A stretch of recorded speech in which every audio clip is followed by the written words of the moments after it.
I was kind of asking myself why there's still people interested in the results of the report. And they told me, well, it's because we use this very often in our management group, in our L&D team. I think the first question I would suggest people ask is why, right? And I try to present answers to why, but I'd also ask them to think about why do they think it's true? Because I might be wrong. And then I'd ask them to think about, does that apply here? Does that apply in my country? Does that apply in my organization? Is it something which is really important here, or is there something else which is more important? And I think just using it as a stimulus to that sort of very simple conversation is worth having. And I think it's worth asking yourself, how much is this hype and how much is it reality? And the answer is always, it's a bit of both. But ask yourself, well, okay, where is there value in this thing? What do we have to be cautious about? Who can we listen to that we trust?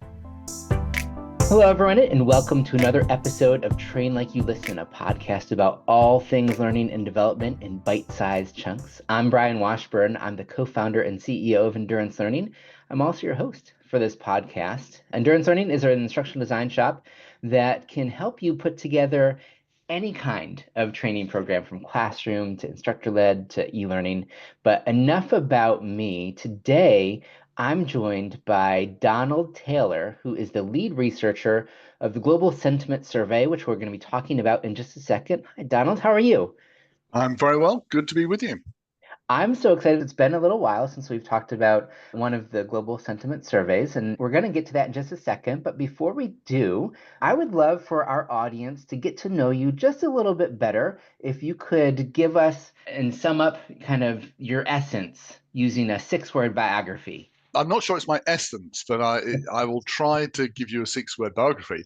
Curious about learning, performance, and people. That's 6 words. It's more the professional side than my essence, but certainly I'd say curiosity is at the heart of everything I do. And that's perfect. Sometimes people try to sneak in an extra word with the ampersand, but I I think wouldn't do that to you, Brian. I would not try to force in an extra word. Come on. I appreciate that. And so thank you so much for carving out some time and talking. You are based in the UK, you're in Wales, Wales right so now, yeah. and so it's great to be able to have this connection. And I know that we have had a chance to talk about this several times over the past few years, but for people who are unfamiliar with this global sentiment survey, could you just set the stage for us a little bit and tell us a little bit about what it is, why you invest so much time and energy in compiling this report year in and year out? This isn't just like a one-time thing. It's something that you do. And so, and perhaps more importantly, maybe just kind of in general, what insights can this survey offer to anyone who works in the field of learning and development? That's a lot of questions all rolled into one, Brian. I'm going to try to answer the background stuff, and I'll forget by the end of my answer the rest of the questions. You can prompt me. Sure. So the background stuff, I've been doing this for 12 years now, and it started off as a very simple idea. Ask people what they think is going to be important next year.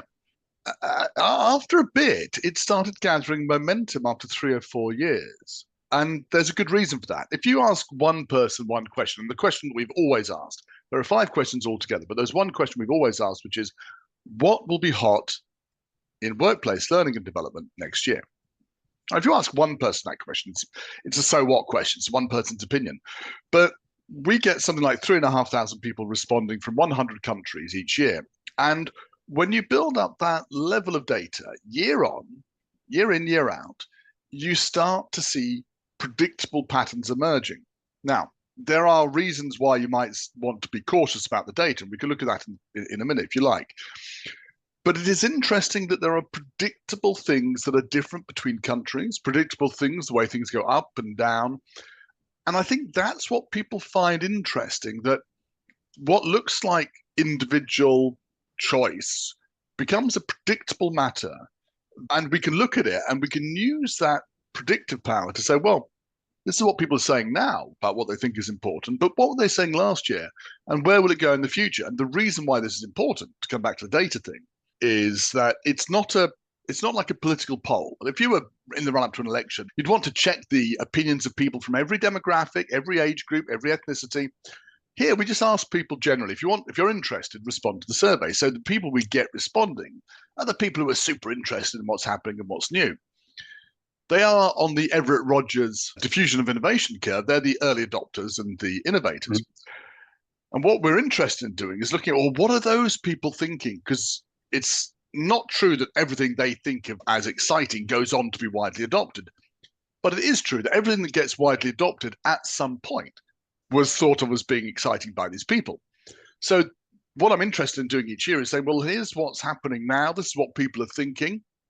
Where does that say we're going to be in 3.5 years' time, 4 years' time, when the wider world wakes up or doesn't wake up? So in other words, is this stuff we're talking about hype?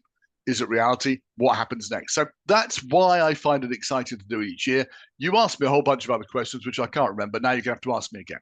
No. It's perfect because I want to jump into this because you're talking about kind of what some of the people who get really excited about some of Yeah, the yeah, the yeah, earliest stuff, maybe get super nerdy about some of this stuff, and yes. it's stuff that people like me end up adopting 2 years later. So I'm really curious about this, and for this particular survey, it was the second year in a row that Yeah. AI has dominated the interest of the respondents. And it's such a broad topic, right? So AI is such a broad topic with such a wide range of applications. When you're taking a look at some of these responses, what does it mean that AI dominated this survey? It's interesting that it's only been 2 years that it dominated. The thing, AI has been on the survey since 2017, and it went through the normal sort of pattern, which is that people were enthusiastic about it, and then it started dying away. 4 years ago, so 2021, it was languishing at about 5%. And it was heading towards people just not being interested in AI at all. Sure. Gen AI came out, right? We had ChatGPT launched, and it came out just before the launch of the survey. And then the survey was launched like a week later. Some people picked up on it, some people didn't. Interestingly enough, actually, of the different work groups that we had, consultants, vendors, educators, other, and workplace learning and development, of those groups, workplace learning and development was the least excited about AI in the first year. Then the second year, that was the 2023 survey, 2024 survey. That was when everything just went through the roof with AI, and it leapt up to 21.5% of the survey. Which, just to explain that very quickly, it's not that most people, 80% of people, didn't think it was important. We asked people to vote for one, two, or three things from a list. Almost everybody votes for three things. So if I say 21.5% of the people thought it was going to be hot, that means that three times that many people voted for it. About 2/3 of the people voted for it. So it was overwhelmingly popular last year. And then this year it was even more popular by a small amount. So what does it mean that people were enthusiastic about it being hot this year? By itself, those numbers just say, oh, people are talking about AI and they're excited. But Right. if you look at the other question that we asked, which was the other key question we asked, which is what's your key challenge this year? Last year, we get all these answers in and we get like something like 28 to 29 to 30,000 words, which is a small book of responses in. We look at all those words and we just categorize them into categories. And last year, technology was the top concern, and that was led by AI. This year, it was strategy and skills and talent, which had been number one before last year. That was one thing. The other thing is that in the answer to the question, what's your biggest challenge this year? And this is a free text box, right? You can write whatever you like in that box. And some people write a great deal. But last year, 60 people just pressed three keys on their keyboard. AI return, bang, that was it. And that was all they wrote for the biggest challenge. This year, only three people did that. And yet we had more words being written this year. So we had people writing saying, well, I'd like to use AI, but it's problematic. We've got this challenge here, whatever. People were describing it in much more detail. And for other reasons, I think that there are lots of bits of information that you can look at underneath the surface. But I think that's a really good example of what I think happened. So yeah, people are excited about AI, but in different ways last year and this. Last year, it's what I call the AI shock. People were they'd had a year plus of just literally endless news about AI. By the time we did this year's survey, people were a bit more coherent and cogent about it. It's more, okay, It's still happening, but I think I have an idea of what I need to do. So I think the enthusiasm is there. There's more realistic view of what AI can offer this year. AI itself, right? Those two letters can mean a world of different things. Sure, And sure. when it comes to AI and learning, did you get a sense for how AI is being used among the different learning and development professionals? Certainly, although that's less to do with this. I mean, we did get some information from this survey, but actually, I did a series of 3 reports last year on the use of AI in L&D, which started on the anniversary of ChatGPT being launched, and then we did another one in April, another one in October. So that was 3. Another one will come out in probably September of this year, 2025. So we can keep that annual cadence of looking at exactly what you're saying. How is AI being used? And my colleague on that report, Egla Vinauskaita, has a really smart thing that she calls the complexity scale, where we go from simple use to complex or sophisticated use.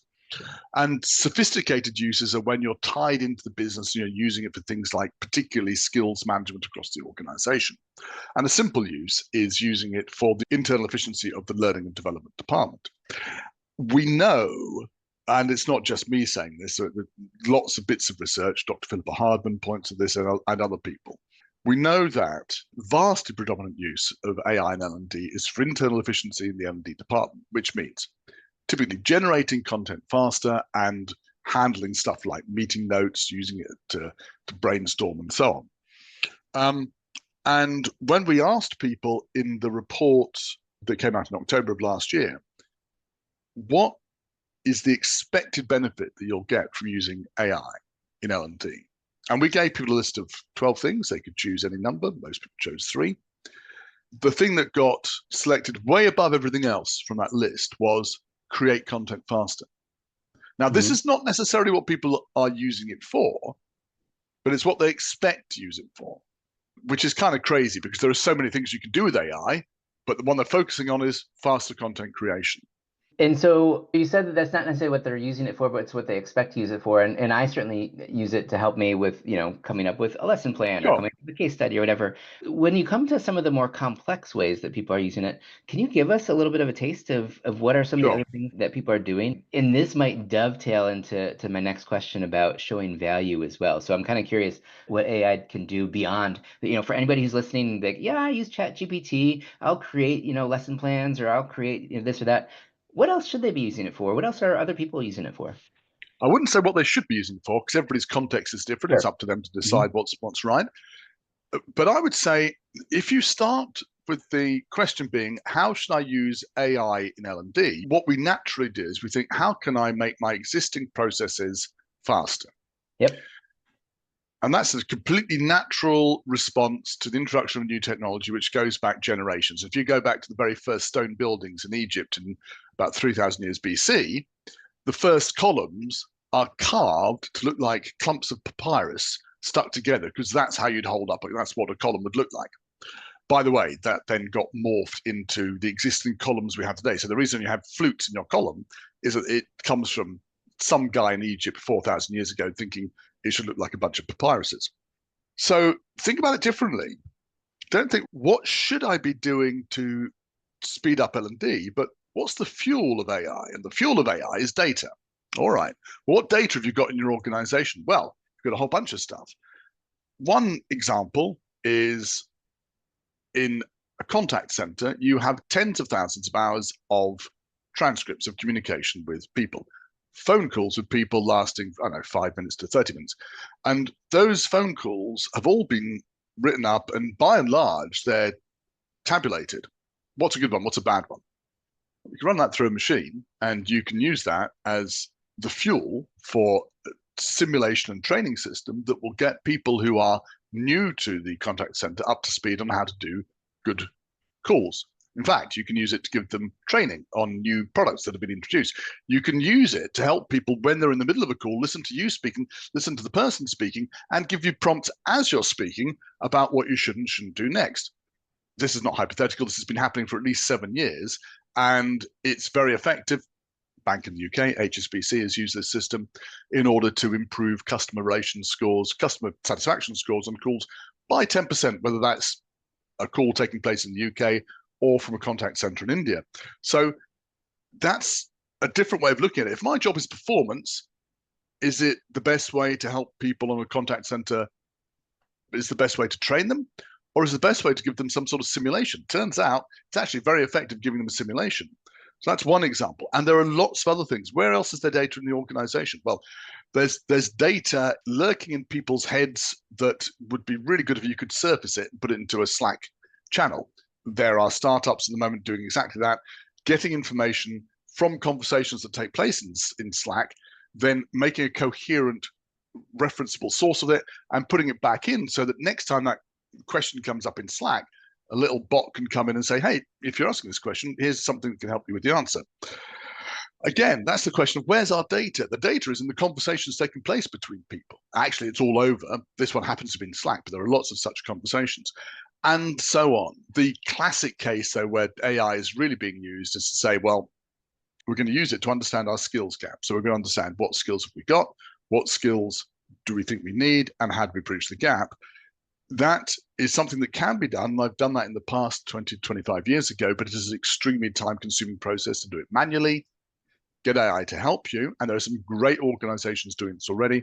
Get AI to help you with that, and you're suddenly going to find yourself with the ability to understand the skills heat map of your organization and focus your energies where the skills needs are greatest. Again, that's not looking at it from what do I need to improve in my current process, but if I could do anything with the data in my organization to improve performance, where would I start? I love that reframing of the question, and it seems like we need to do another podcast dedicated strictly to AI and AI applications. But I do want to get back to the survey because in this survey, beyond AI, you made the point that showing value returned in a big way in this year's survey.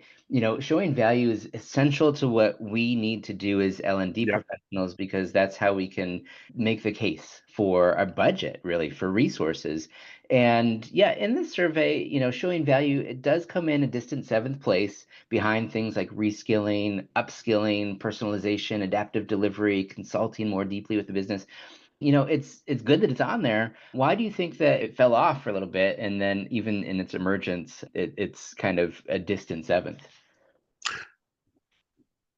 It's quite a long answer, so stay with me. First All off, right. typically in the course of an option being on the survey, and we give people 16 options to choose from, it goes down over time. So mobile delivery was our very first number one back in 2014, and it fell down over time, and I took it off a couple of years ago because it went from being something super exciting to something that was business as usual. Yep. Other things sort of start off exciting because we're excited about it, and then we realize it's a bit harder than we thought. Like curation. Curation was super hot, but over time people realize actually that's pretty hard to do. I'm going to turn my attention elsewhere, and I'm not going to bother about that so much. But either way, things start off with a high score and then drift down.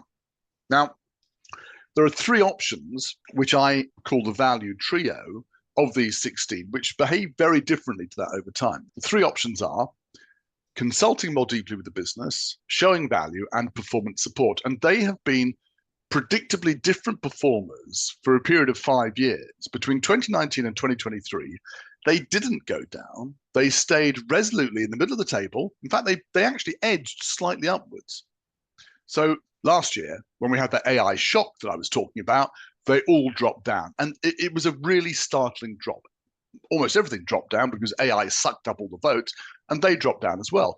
This year, the only things that rose on the table were personalization very slightly, and those three options, which are all linked in people's minds around value and AI itself. And when I say they're linked together in people's minds, I think what happens is this. People think, well, okay, we're going to consult with the business and see what the problem is. We're going to do something that supports performance, and then we'll show the value afterwards. So it was notable that these three things are the only things that globally jumped back up again. I think what happened was there was this shock of AI. People were like deer in the headlights, couldn't move. 2024, 2025, people said, okay, look, let's get back to what's important. We know value is important.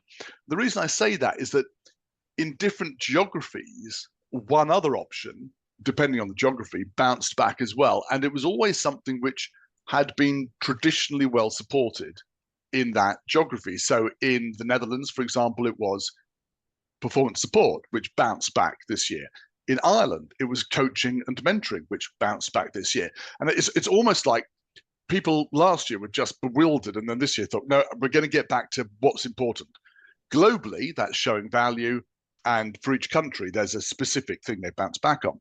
Now, the other question you asked was, but Don, look, we know value is important, but why is it never higher than some mid-table position?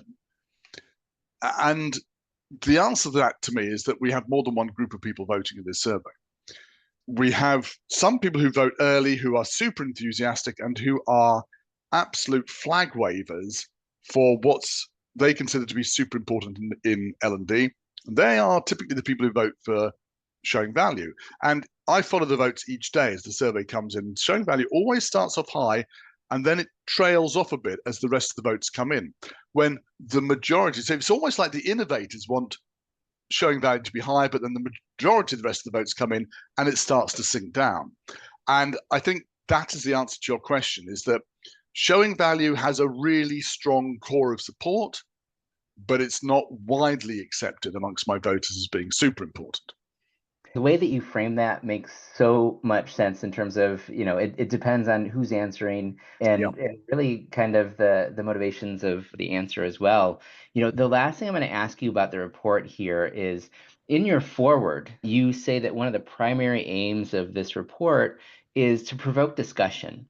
What do you think is an essential discussion that people in L&D should be having based on some of the data that you found here? I actually put questions in the report in a few pages to try to stimulate people's thinking. And that was because I was kind of asking myself, why are people still answering this? Why are still people interested in the results of the report? And they told me, well, it's because we use this very often in our management group, in our L&D team. We just look at the report, we say, well, what's happening and why? And I think the first question I would suggest people ask is why, right? And I tried to present answers to why, but I'd also ask them to think about why do they think it's true, because I might be wrong. And then I'd ask them to think about, second question would be, does this apply here? So it might be that, for example, in the UK, showing value for some reason is seen as being a very highly rated option. So you might ask yourself, well, does that apply here? Does that apply in my country? Does that apply in my organization? Is it something which is really important here, or is there something else which is more important? And I think just using it as a stimulus to that sort of very simple conversation is worth having. But I'd also ask you can go beyond that, because I think AI is a very good example of something where something has, and actually reskilling, upskilling, which is number 2 on the list, is another example of something which has been incredibly well supported, but means different things to different people. And I think it's worth asking yourself, how much is this hype and how much is it reality? And the answer is always, it's a bit of both. Sure. So ask yourself, well, okay, where is there value in this thing? What do we have to be cautious about? Who can we listen to that we trust? And then you start opening up that conversation with your team. You're starting to have surfacing this, I hope, useful information sourced from within your team, which will enable you to help you set your strategy for the year. Thank you so much for offering a little bit more insight, because it's one thing to look at data and just kind of be fascinated by the data and get lost in the data. It's Yeah. another thing to be able to use it as a jumping in point to have some of these conversations. I would love to talk with you more about all sorts of things, but we're going to run out of time here. So just real quick, if you could let people know where they can find out more information about you and or about the Global Sentiment Survey. If anybody wants to find out more information about me, good luck to them. I mean, I'm all over the place, but yeah, LinkedIn is the best place for that. And my website is Donald H. Taylor, and I'm Donald H. Taylor everywhere. DonaldHTaylor.co.uk, Donald H. Taylor on LinkedIn. And well, I look forward to hearing from you. Donald, thank you so much for giving me some time and having this conversation, because it is always really interesting to actually dive into data, especially data around how are people feeling about Yeah. what is important these days. Yeah. Thank you everyone else for listening. If you found this helpful and you want to grab a link to this recording and put it on LinkedIn, because this is a really, really helpful conversation that I think lots of people should be having. If you ever want to nerd out about anything that is training related, let's grab virtual coffee, send me a LinkedIn note, and until next time, happy training, everyone. Thank you for listening to the Train Like You Listen podcast. Brian and the team at Endurance Learning offer a range of products and services to support almost every learning and development need, including Train the Trainer workshops, custom e-learning development, and the award-winning training development platform, Soapbox. You can learn more about all of these and get a wealth of free resources at endurancelearning.com or by clicking the links in the show notes.